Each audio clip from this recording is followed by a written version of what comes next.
Contoh, jika teman-teman memiliki saudara yang bekerja di PT A misalnya, itu teman-teman bisa dititipkan tuh. Jadi teman-teman menitipkan surat lamaran, nanti surat lamaran tersebut akan dibawa oleh saudara teman-teman untuk dititipkan ke HRD-nya langsung ya teman-teman.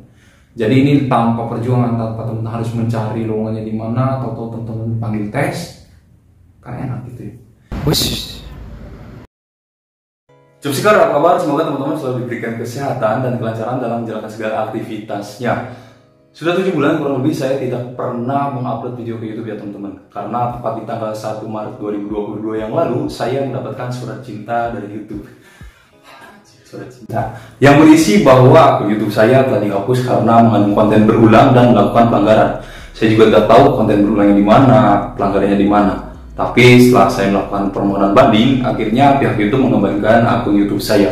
Dan tentunya saya bisa berbagi informasi dan pengalaman lagi kepada teman-teman semua ya. Oke, yang akan saya bahas kali ini yaitu jasa penyalur kerja. Ada banyak jasa penyalur kerja ya teman-teman, mulai dari BKK, yayasan, Disnaker, calo, dan order teman-teman. Kesemuanya sama, memiliki kesamaan yaitu sama-sama menyalurkan calon tenaga kerja. Namun semua juga memiliki perbedaan. Mulai dari BKK, apa sih itu BKK? BKK itu suatu lembaga penyalur kerja. Ini biasanya dimiliki oleh instansi sekolahan yang hanya merekrut siswanya saja yang belum lulus, bisa dikatakan sebagai ijon, ataupun yang sudah lulus alumninya saja.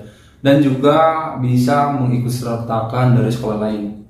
Ini biasanya diselenggarakan proses tesnya di sekolahnya teman-teman. Kemudian yang kedua itu yayasan atau BLK atau LPK. Yayasan, LPK atau lembaga penyalur kerja atau BLK, balai latihan kerja, itu sama-sama saja teman-teman, yaitu sama-sama menyalurkan tenaga kerja. Namun ini biasanya dimiliki oleh perorangan atau swasta dan biasanya diselenggarakan di suatu gedung atau ruko ya teman-teman.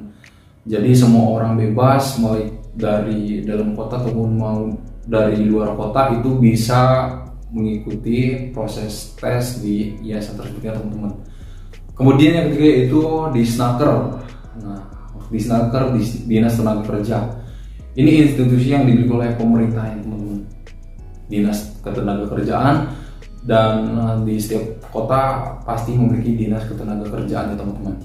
Namun ini ada perbedaan nih.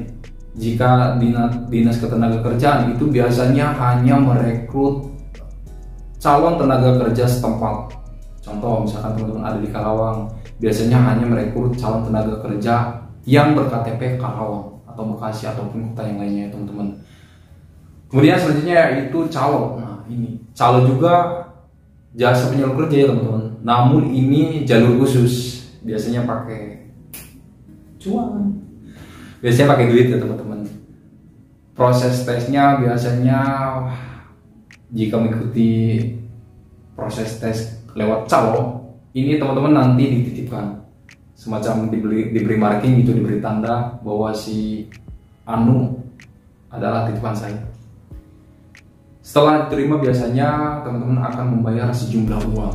Namun teman-teman juga harus memperhatikan, hati-hati, jangan sembarangan mengikuti proses tes dengan iming-iming dijamin kerja, karena sekarang itu banyak sekali penipuan ya teman-teman.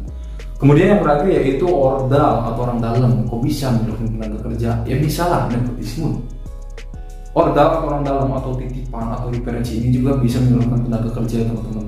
Contoh, jika teman-teman memiliki saudara yang bekerja di PT A misalnya, itu teman-teman bisa dititipkan tuh. Jadi teman-teman menitipkan surat lamaran, nanti surat lamaran tersebut akan dibawa oleh saudara teman-teman untuk dititipkan ke HRD-nya langsung teman-teman.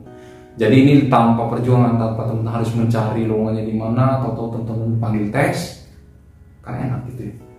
Namun perbedaannya ordal dengan calo itu, kalau calo itu sama-sama titipan, namun kita harus membayar sejumlah uang. Tapi kalau ordal itu ya kita tidak mau membayar sejumlah uang, namun berhutang budi gitu ya. Oke, mungkin itu saja yang bisa saya bagikan mengenai jasa penyalur kerja ya teman-teman. Nah, pesan saya kepada teman-teman agar berhati-hati, karena di zaman sekarang itu banyak sekali penipuan mengenai lowongan kerja gitu ya. Mengatasnamakan yayasan Anu, padahal jauh gitu. Totalnya ujung-ujungnya duit. Itu saja yang bisa saya sampaikan kepada teman-teman. Semoga teman-teman atau job seeker yang sedang melamar pekerjaan diterima bekerja di perusahaan yang sedang teman-teman lamar ya teman-teman. Salam sukses, Andre Bibisana.